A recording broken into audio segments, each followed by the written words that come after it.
도대체 이게 말이 되나? 저기 톨게이트인데 차들이 멈추지도 않고 그냥 지나가잖아. 어디에 통행료를 내야 하는 거지? 다들 돈을 안 내고 그냥 통과하는 건가? 내 목소리가 불안하게 떨렸다. 차량 내 내비게이션에서는 하이패스 구간이라는 알림만 나왔을 뿐이었다. 독일 아우토반에서는 상상도 할 수 없는 광경이었다. 급하게 백미러를 살펴보니 파란 불빛이 반짝였다. 경찰차다. 우리가 뭔가 위반한 모양이야. 내 친구 클라우스가 당황해하며 말했다.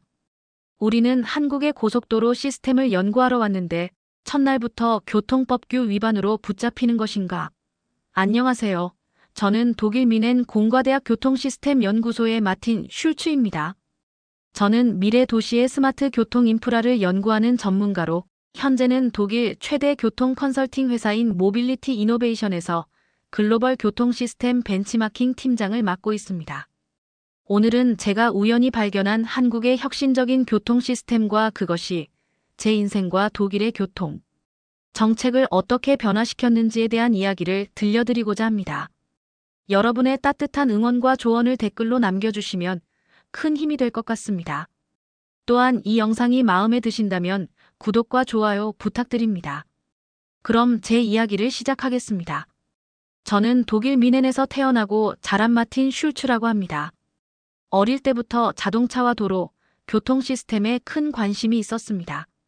독일인으로서 아우토반과 정밀한 교통 체계에 대한 자부심은 제 DNA에 새겨져 있었죠. 특히 우리 독일의 교통 인프라는 전 세계적으로 인정받는 엔지니어링의 결정체라고 자부했습니다. 하지만 그런 제 확고한 자부심이 완전히 무너지는 경험을 하게 될 줄은 꿈에도 몰랐습니다. 모든 일은 6개월 전 미넨 공과대학교 연구실에서 시작되었습니다. 저는 독일 교통부가 발주한 미래도시 교통 인프라 혁신 방안 프로젝트의 최종 보고서를 마무리하고 있었습니다.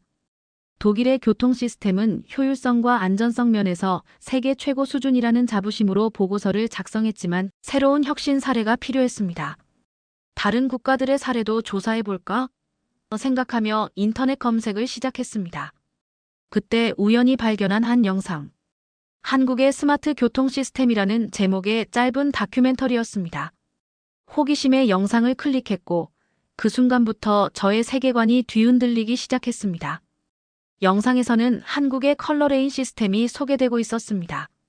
도로 바닥에 색상별로 구분된 유도선이 운전자를 목적지까지 직관적으로 안내하는 시스템이었는데 특히 야간이나 악천후 상황에서도 선명하게 보여 사고율을 30% 이상 감소시켰다는 통계가 제시되었습니다. 이건 정말 혁신적인데? 저는 더 많은 정보를 찾기 시작했습니다. 한국의 하이패스 시스템, 실시간 교통 정보를 제공하는 지능형 교통 시스템, 교통. 혼잡을 예측하고 관리하는 빅데이터 기반 교통관리 시스템까지. 제가 발견한 정보들은 충격적이었습니다.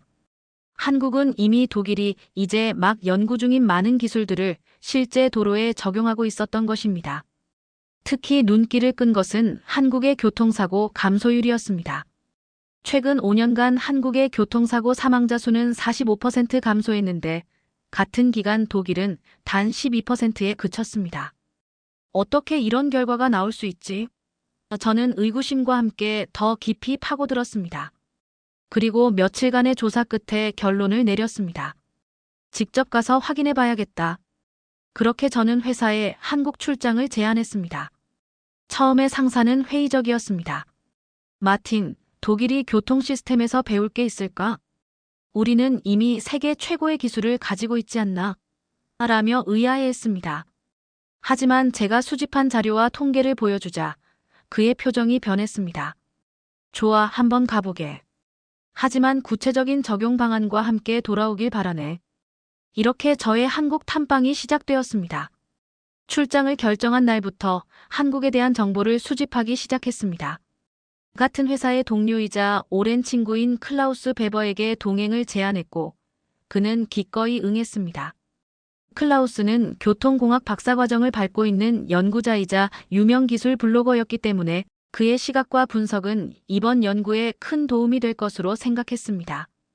한국어 기초회화부터 한국의 문화, 역사까지 3주 동안 열심히 공부했습니다. 드디어 출발 당일 미넨 국제공항에서 인천행 비행기에 올랐습니다. 12시간의 긴 비행 끝에 인천국제공항에 도착했을 때 첫 번째 충격이 저를 기다리고 있었습니다. 공항 내 모든 안내 시스템이 디지털화되어 있었고 입국 심사는 생체인식 기술로 신속하게 처리되었습니다. 심지어 수화물 찾는 곳에는 로봇이 안내를 도와주고 있었습니다. 마틴, 여기 공항만 봐도 대단하지 않아? 프랑크푸르트 공항보다 훨씬 현대적이야. 클라우스가 감탄했습니다. 공항에서 나와 렌터카를 대여하는 과정도 놀라웠습니다. 모든 절차가 디지털화되어 있었고 직원은 영어로 유창하게 대응해 주었습니다. 우리는 현대자동차의 최신 전기차 아이오닉 6를 대여했습니다. 이 차량에는 최신 내비게이션 시스템과 하이패스가 장착되어 있습니다. 톨게이트에서 멈추지 않고 그냥 통과하시면 됩니다. 요금은 자동으로 결제되니 걱정하지 마세요. 렌터카 직원의 설명이 있었지만 당시엔 그 의미를 완전히 이해하지 못했습니다. 독일에서는 일부 고속도로에 통행료가 있지만 대부분 현금이나 카드로 직접 지불하는 방식이었기 때문입니다. 우리의 첫 목적지는 세종시였습니다. 한국의 새로운 행정수도로 도시 전체가 스마트 교통 시스템으로 설계되었다는 정보를 얻었기 때문입니다. 인천에서 세종까지는 약 2시간 거리. 고속도로에 진입하자마자 우리는 또 다른 충격을 경험했습니다. 도로 바닥에 선명한 색상의 유도선이 그려져 있었고 내비게이션은 파란색 레인을 따라 1.5km 후 오른쪽으로 분기하세요 라고 안내했습니다. 와, 이게 그 유명한 컬러 레인 시스템이구나. 클라우스가 흥분해서 말했습니다.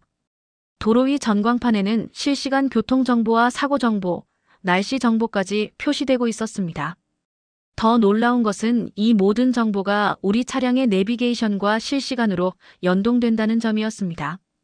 그렇게 우리는 한국의 고속도로를 달리다가 처음으로 톨게이트를 마주하게 되었습니다. 독일에서의 경험을 토대로 통행료 부스에서 멈춰 돈을 지불해야 한다고 생각했지만 모든 차량이 속도를 줄이지 않고 그대로 통과하는 모습에 당혹스러웠습니다. 도대체 이게 말이 되나? 저기 톨게이트인데 차들이 멈추지도 않고 그냥 지나가잖아. 어디에 통행료를 내야 하는 거지? 다들 돈을 안 내고 그냥 통과하는 건가? 내 목소리가 불안하게 떨렸습니다. 렌터카 직원이 말했던 하이패스라는 단어가 떠올랐지만 정확히 어떻게 작동하는지 이해하지 못한 상태였습니다. 우리도 다른 차들을 따라 그대로 통과했고 그 순간 백미러에 파란 불빛이 반짝였습니다. 경찰차다. 우리가 뭔가 위반한 모양이야. 클라우스가 소리쳤습니다. 가슴이 쿵쾅거렸습니다. 외국에서 첫날부터 교통법규 위반으로 적발되는 상황이 상상되었습니다. 그러나 놀랍게도 경찰차는 우리를 지나쳐 그대로 사라졌습니다. 불안한 마음에 렌터카 회사에 전화를 걸었습니다. 안녕하세요. 방금 톨게이트를 그냥 통과했는데 문제가 없을까요? 하이패스가 어떻게 작동하는지 잘 이해가 안 돼서요. 상담원은 웃음을 참으며 설명했습니다. 걱정 마세요. 렌터카에는 하이패스 단말기가 설치되어 있어 자동으로 요금이 결제됩니다. 한국에서는 95% 이상의 차량이 하이패스를 사용해 톨게이트에서 멈추지 않고 통과할 수 있어요. 통행료는 나중에 렌터카 반납 시 정산됩니다. 안도의 한숨을 쉬며 클라우스에게 상황을 설명해 주었습니다. 믿어지지 않는군. 독일에서는 상상도 할 수 없는 일이야. 이런 시스템이 있다면 아우토반의 통행료 정체가 얼마나 줄어들까? 클라우스가 감탄했습니다. 이후 우리는 세종시에 도착했고 그곳에서 또 다른 놀라움이 기다리고 있었습니다. 세종시 전체가 마치 거대한 스마트 교통 실험실 같았습니다. 모든 신호등은 인공지능 기반으로 실시간 교통량에 따라 자동 조절되었고 버스 정류장에는 디지털 정보 디스플레이가 설치되어 정확한 도착 시간과 탑승객 수까지 표시되고 있었습니다. 가장 인상적이었던 것은 자율주행 셔틀버스였습니다. 세종시 정부 청사 주변을 순환하는 이 버스는 운전자 없이 스스로 운행하며 승객을 태우고 있었습니다. 마틴, 저것 좀 봐. 자율주행 버스가 실제로 운행되고 있어. 클라우스가 감탄했습니다. 독일에서는 여전히 테스트 단계에 머물러 있는 기술이 이곳에서는 이미 실생활에 적용되고 있었습니다. 세종시에서 이틀간의 조사를 마친 후 우리는 대전으로 향했습니다. 대전은 한국의 실리콘밸리라 불리는 첨단 과학기술 도시로 특히 대덕 연구단지에는 교통 관련 연구소들이 밀집해 있다고 했습니다. 대전으로 가는 길에 처음으로 한국의 휴게소를 경험했는데 이 또한 충격적이었습니다. 독일의 라스트슈테테와는 차원이 다른 시설이었습니다. 이게 정말 고속도로 휴게소가 맞나? 클라우스가 의아해했습니다. 금강휴게소는 마치 작은 쇼핑몰 같았습니다. 다양한 음식점, 편의점은 물론이고 수면실, 샤워실, 심지어 전기차 급속 충전소까지 갖추고 있었습니다. 휴게소 내부에는 키오스크 주문 시스템이 있어 혼잡한 시간에도 효율적으로 주문할 수 있었고 화장실은 놀라울 정도로 깨끗했습니다. 독일의 휴게소는 정말 이 수준에 한참 못 미치는군. 저는 인정할 수밖에 없었습니다. 더 놀라운 것은 휴게소 내 스마트 교통정보센터였습니다. 대형 디스플레이를 통해 실시간 교통 상황, 주변 휴게소의 혼잡도, 주요 목적지까지의 예상, 소요 시간 등을 확인할 수 있었습니다. 대전에 도착한 우리는 한국교통연구원을 방문했습니다. 사전에 연락을 취해 방문 약속을 잡아놓은 상태였습니다. 김태현 박사가 우리를 반갑게 맞이해 주었습니다. 슐츠 박사님, 먼 길을 오셨네요. 독일의 교통 전문가가 한국을 연구하러 오시다니 영광입니다. 김 박사의 말에 오히려 제가 부끄러워졌습니다. 김 박사님, 솔직히 말씀드리면 제가 더 배우러 왔습니다. 한국의 교통 시스템은 제가 생각했던 것보다 훨씬 앞서 있더군요. 김 박사는 웃으며 연구원 내부를 안내해 주었습니다. 통합교통관제센터에서는 전국의 주요 도로와 교차로를 실시간으로 모니터링하고 있었고 인공지능 시스템이 교통 데이터를 분석해 최적의 신호 체계를 자동으로 구현하고 있었습니다.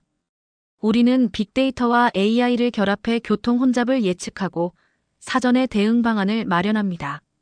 덕분에 출퇴근 시간 교통 혼잡이 20% 이상 감소했습니다. 김 박사의 설명에 저는 감탄을 금치 못했습니다. 독일에서도 비슷한 연구를 진행 중이지만 아직 초기 단계에 불과합니다. 이렇게 실용화된 시스템을 보니 정말 놀랍군요. 김 박사는 한국의 교통혁신이 단순한 기술적 발전만이 아니라 사회적 수용성과 정부의 과감한 투자가 결합된 결과라고 설명했습니다. 한국은 새로운 교통기술을 도입할 때 시민들의 참여와 피드백을 중요시합니다. 그리고 중앙정부와 지방정부가 함께 장기적인 관점에서 투자하죠. 대전에서의 일정을 마친 후 우리는 부산으로 향했습니다. 한국 제2의 도시이자 항구도시인 부산은 복잡한 도심, 교통과 지형적 특성으로 인해 독특한 교통 시스템을 갖추고 있다고 했습니다. 부산으로 가는 길에 또 한 번 한국의 교통 인프라에 감탄했습니다. 경부고속도로는 아우토반 못지않게 잘 정비되어 있었고 곳곳에 설치된 지능형 교통 시스템은 실시간으로 교통 상황을 운전자에게 알려주었습니다. 4시간 정도 주행한 후 부산에 도착했을 때 해질녘 광안대교의 화려한 조명이 우리를 맞이했습니다. 와, 이 달이 정말 아름답군. 클라우스가 감탄했습니다. 부산에서 가장 먼저 체험한 것은 부산 스마트 모빌리티 시스템이었습니다. 호텔 체크인을 마친 후 우리는 바로 스마트폰 앱을 통해 공유 자전거와 전동 킥보드를 이용해 보기로 했습니다. 마틴, 여기 공유 모빌리티 시스템 정말 편리하지 않아? 베를린의 시스템보다 훨씬 사용자 친화적이야. 클라우스의 말이 맞았습니다. 앱 하나로 다양한 교통수단을 통합 이용할 수 있고 실시간으로 위치와 이용 가능한 기기 수까지 확인할 수 있었습니다. 다음 날 아침, 부산광역시 교통정보서비스센터를 방문했습니다. 이곳에서 우리를 맞이한 박지윤 팀장은 부산의 특별한 교통 시스템에 대해 설명해 주었습니다. 부산은 산과 바다로 둘러싸인 지형적 특성 때문에 입체적인 교통 시스템을 개발해야 했습니다. 해운대와 같은 관광지는 성수기에 교통량이 급증하기 때문에 AI 기반 교통 분산 시스템을 도입했죠. 부산의 교통 관제 시스템은 특히 눈길을 끌었습니다. 도시 전체를 700여 대의 CCTV로 모니터링하며 인공지능이 실시간으로 교통 상황을 분석해 최적의 신호 체계를 구현하고 있었습니다. 우리 시스템은 교통사고나 긴급 상황 발생 시 평균 대응 시간을 3분 이내로 단축시켰습니다. 이는 5년 전과 비교해 60% 감소한 수치입니다. 박 팀장의 자랑스러운 설명에 저는 고개를 끄덕일 수밖에 없었습니다. 특히 인상적이었던 것은 부산의 스마트 주차 시스템이었습니다. 도심 곳곳에 설치된 센서가 주차 공간의 점유 여부를 실시간으로 감지하고 이 정보를 운전자의 내비게이션이나 스마트폰 앱에 전송해 빈 주차 공간을 쉽게 찾을 수 있게 해주었습니다. 독일에서는 도심 주차 문제가 심각한데 이런 시스템이 있다면 얼마나 좋을까요? 제가 물었더니 박 팀장은 웃으며 대답했습니다. 처음에는 시민들이 적응하는데 시간이 걸렸지만 지금은 이 시스템 덕분에 주차 시간이 평균 15분 단축되었습니다. 연간 약 200만 리터의 연료와 5천 톤의 온실가스 감축 효과도 있고요. 부산에서의 일정을 마치고 우리는 다음 목적지인 서울로 향했습니다. 한국의 수도이자 인구 1,000만이 넘는 메가시티. 서울은 교통 시스템의 종합적인 모습을 볼 수 있는 곳이라 기대가 컸습니다. 서울로 가는 길에 우연히 경험한 일은 한국 교통 시스템의 또 다른 놀라움을 선사했습니다. 경부 고속도로를 달리던 중 갑자기 타이어에서 이상한 소리가 들리기 시작했습니다. 마틴, 타이어에 문제가 있는 것 같아. 클라우스가 걱정스러운 표정으로 말했습니다. 안전하게 갓길에 차를 세우고 확인해 보니 뒷바퀴에 못이 박혀 있었습니다. 독일이었다면 견인 서비스를 부르거나 가까운 정비소를 찾아야 했겠지만 그 순간 내비게이션 화면에 알림이 떴습니다. 타이어 공기압 이상 감지. 긴급 출동 서비스를 연결하시겠습니까? 놀랍게도 차량이 스스로 문제를 감지하고 도움을 제안한 것입니다. 네를 선택하자 상담원과 연결되었고 정확한 위치와 상황을 파악한 후 10분 내로 도로공사 긴급 출동 서비스가 도착할 예정입니다라는 안내를 받았습니다. 정확히 8분 후 한국도로공사의 긴급 출동 서비스 차량이 도착했습니다. 정비사는 신속하게 타이어를 수리해 주었고 더 놀라운 것은 이 서비스가 완전 무료였다는 점입니다. 한국의 고속도로에서는 무료로 긴급 서비스를 제공합니다. 안전한 여행 되세요. 정비사의 말에 클라우스와 저는 서로를 바라보며 놀란 표정을 감추지 못했습니다. 이건 정말 상상도 못한 서비스야. 독일에서는 고속도로 긴급 출동만 해도 최소 100유로는 지불해야 하는데 서울에 도착한 우리는 서울교통공사를 방문했습니다. 이곳에서 이승민 부장이 서울의 대중교통 시스템에 대해 설명해 주었습니다. 서울의 지하철은 하루 평균 약 700만 명이 이용하는 세계 최대 규모의 대중교통 네트워크 중 하나입니다. 특히 우리는 완전 연결성을 목표로 하고 있어요. 이 부장의 설명에 따르면 서울의 대중교통은 단순한 이동수단을 넘어 도시 생활의 플랫폼으로 발전하고 있었습니다. 모든 지하철역은 버스, 택시, 공유 모빌리티와 완벽하게 연계되어 있었고 교통카드 하나로 모든 대중교통을 이용할 수 있었습니다. 특히 눈길을 끈 것은 스마트 스테이션 개념이었습니다. 주요 지하철역에는 스마트 워크센터, 문화공간, 심지어 도서관까지 갖추고 있어 단순한 이동 공간이 아닌 생활 공간으로 기능하고 있었습니다. 독일의 대중교통은 정시성과 효율성에 초점을 맞추고 있지만 한국은 그 이상으로 사용자 경험과 연결성을 중요시하는 것 같군요. 제가 감탄하자 이 부장은 미소를 지었습니다. 서울에서 특히 인상적이었던 것은 통합교통 데이터 플랫폼이었습니다.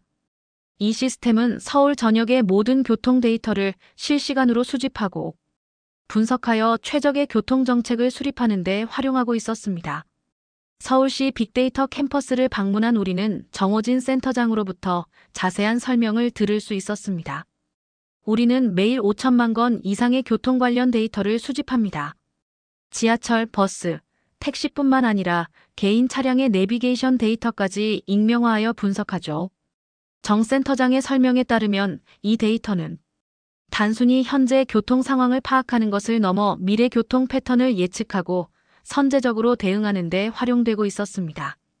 예를 들어 주요 행사나 공사가 예정된 지역의 교통량을 예측하여 사전에 우회 경로를 마련하고 대중교통 증편 계획을 수립한다고 했습니다. 더욱 놀라운 것은 이 모든 데이터가 시민들에게 개방되어 있다는 점이었습니다. 우리는 교통 데이터 API를 개발자들에게 제공합니다. 덕분에 수백 개의 혁신적인 교통 앱이 민간에서 개발되고 있죠. 이는 독일과 완전히 다른 접근 방식이었습니다. 독일에서는 교통 데이터가 공공기관과 민간 기업 사이에 분산되어 있고 데이터 공유가 제한적이었기 때문입니다. 이렇게 개방된 데이터 정책이 혁신을 가속화하는군요. 독일도 배워야 할 점입니다. 제가 진심으로 감탄했습니다. 서울에서 또 하나 놀라웠던 점은 스마트 신호 시스템이었습니다. 강남역 부근의 복잡한 교차로에서 우리는 교통경찰관 없이도 놀라울 정도로 원활하게 흐르는 교통을 목격했습니다. 정체 구간에서도 차량들이 지속적으로 움직이며 점진적으로 혼잡이 해소되는 모습은 인상적이었습니다. 서울의 주요 교차로 2,300개에는 인공지능 기반 적응형 신호 시스템이 도입되어 있습니다. 실시간 교통량에 따라 신호 주기를 자동으로 조절하죠. 서울시 교통정보센터의 강민철 팀장이 설명했습니다. 이 시스템 덕분에 교차로 통과 시간이 평균 35% 단축되었고 연간 약 3억 리터의 연료가 절감되는 효과가 있습니다. 독일의 신호 시스템이 대부분 고정된 주기로 운영되는 것을 생각하면 이는 혁신적인 접근법이었습니다. 또한 서울의 대중교통 통합결제 시스템도 깊은 인상을 남겼습니다. 하나의 교통카드로 지하철, 버스, 택시는 물론 심지어 편의점이나 카페에서도 결제가 가능했고 환승 시에는 자동으로 할인이 적용되었습니다. 서울에서의 마지막 일정으로 우리는 한국의 자율주행기술연구소인 모빌리티 이노베이션 센터를 방문했습니다. 이곳에서는 단순히 자율주행차를 개발하는 것을 넘어 도시 전체의 교통 시스템과 자율주행 기술을 통합하는 연구가 진행되고 있었습니다. 우리는 자율주행 기술을 개별 차량의 기능으로만 보지 않습니다. 도시 전체가 자율주행차와 소통하는 스마트 인프라를 구축하는 것이 목표죠. 연구소의 조현우 소장이 설명했습니다. 연구소 내부 테스트 트랙에서는 자율주행 테스트가 진행 중이었는데 특히 인상적이었던 것은 커넥티드 인프라 시스템이었습니다. 도로 위의 센서와 카메라가 수집한 정보를 자율주행차에 직접 전송하여 차량의 센서만으로는 감지하기 어려운 상황까지 인식할 수 있게 해주는 기술이었습니다. 예를 들어 전방 EKM 지점에서 사고가 발생했다면 그 정보가 즉시 주행 중인 모든 자율주행차에 전송됩니다. 차량은 사고 현장이 보이기도 전에 속도를 줄이거나 경로를 변경할 수 있죠. 이 기술 덕분에 자율주행차의 안전성이 크게 향상되었고 도로 전체의 교통 흐름도 최적화할 수 있다고 했습니다. 독일에서도 자율주행 연구가 활발하게 진행 중이지만 이렇게 인프라와 차량을 통합적으로 연결하는 접근 방식은 아직 초기 단계에 불과합니다. 제가 솔직하게 인정했습니다. 또 다른 놀라운 기술은 교통 예측 시스템이었습니다. 인공지능이 과거 교통 데이터와 날씨, 행사, 정보 등을 종합적으로 분석하여 이 시간 후의 교통 상황을 95% 이상의 정확도로 예측한다고 했습니다. 이 예측 정보를 바탕으로 신호 체계를 사전에 최적화하고 대중교통 운행 계획을 조정합니다. 교통 혼잡이 발생하기 전에 미리 대응하는 거죠. 정말 미래의 기술을 보는 듯 했습니다. 연구소를 나온 후 우리는 서울 강남의 한 카페에서 지금까지의 경험을 정리하는 시간을 가졌습니다. 클라우스, 솔직히 말해서 내 생각이 완전히 바뀌었어. 한국의 교통 시스템은 우리가 생각했던 것보다 훨씬 앞서 있어. 제가 커피를 마시며 말했습니다. 맞아, 마틴. 나도 처음에는 단순히 몇 가지 좋은 아이디어를 얻고 돌아갈 생각이었는데 이제는 우리가 배워야 할 것이 산더미처럼 많다는 걸 깨달았어. 클라우스가 동의했습니다. 그날 밤 호텔방에서 저는 한국 교통 시스템의 핵심 성공 요인을 분석해 보았습니다. 단순한 기술적 우수성을 넘어 통합성, 연결성, 사용자, 중심 설계, 그리고 데이터 기반 의사결정이 핵심이었습니다. 일주일간의 한국 교통 시스템 탐방을 마치고 민헨으로 돌아온 저는 즉시 보고서 작성에 착수했습니다. 한국의 스마트 교통 혁신 독일이 배워야 할 교훈이라는 제목의 보고서에는 제가 경험한 모든 놀라운 기술과 시스템을 상세히 담았습니다. 특히 한국의 컬러레인 시스템, 하이패스, 통합교통 데이터 플랫폼, 인공지능 기반 신호체계 등은 독일이 즉시 도입을 검토해야 할 기술로 강조했습니다. 보고서는 독일 교통부와 우리 회사 경영진에게 큰 반향을 일으켰습니다. 마틴, 자네의 보고서는 우리의 시각을 완전히 바꿔놓았네. 한국과의 교통기술 협력을 추진해 보세요. 회사 CEO의 지시로 저는 한국의 교통연구기관들과 협력 프로젝트를 시작하게 되었습니다. 첫 번째 프로젝트는 독일 아우토반의 일부 구간에 한국의 컬러레인 시스템을 도입하는 것이었습니다. 처음에는 회의적인 시각도 있었지만 시범 구간에서의 성공적인 결과가 모든 의심을 불식시켰습니다. 컬러레인 시스템이 도입된 구간에서 사고율이 25% 감소했고 교통 흐름이 15% 개선되었다는 통계가 나왔기 때문입니다. 두 번째 프로젝트는 독일식 하이패스 시스템 슈넬파스의 개발이었습니다. 이 시스템은 한국의 하이패스를 기반으로 하되 유럽 연합국가 간 호환성을 고려해 설계되었습니다. 프랑크푸르트와 미넨 사이 구간에 먼저 도입된 이 시스템은 톨게이트 통과 시간을 90% 단축시키는 놀라운 성과를 보여주었습니다. 세 번째로는 미넨 시내에 한국의 스마트 주차 시스템을 벤치마킹한 파크 스마트를 도입했습니다. 주차 공간을 찾는 데 소요되는 시간이 평균 18분에서 5분으로 줄어들었고 이로 인한 교통 혼잡과 대기 오염 감소 효과도 뚜렷했습니다. 그리고 지금 제가 한국을 방문한 지 2년이 지난 시점에서 독일과 한국은 스마트 모빌리티 파트너십을 체결하게 되었습니다. 양국의 교통 전문가들이 정기적으로 교류하며 새로운 기술과 정책을 공유하고 공동 연구 프로젝트를 진행하는 프로그램입니다. 이 모든 변화의 시작점이 된 제 우연한 한국 방문을 돌이켜보면 큰 감동과 자부심을 느낍니다. 처음에는 세계 최고라고 믿었던 독일의 교통 시스템에 대한 자부심이 무너지는 경험이었지만 결과적으로는 더 나은 미래를 위한 소중한 깨달음이 되었습니다. 교통 시스템은 단순한 기술의 문제가 아니라 사람과 도시, 그리고 미래를 위한 비전의 문제임을 한국에서 배웠습니다.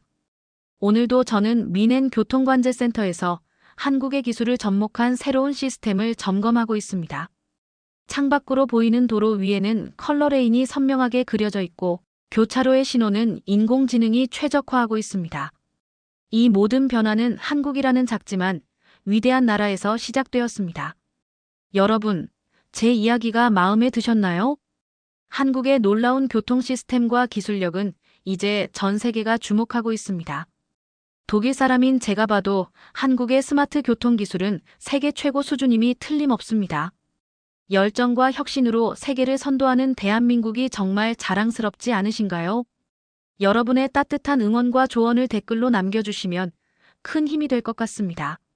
그리고 이 영상이 마음에 드셨다면 꼭 구독과 좋아요 부탁드립니다. 다음 영상에서 더 놀라운 한국의 기술력을 소개해 드리겠습니다. 감사합니다.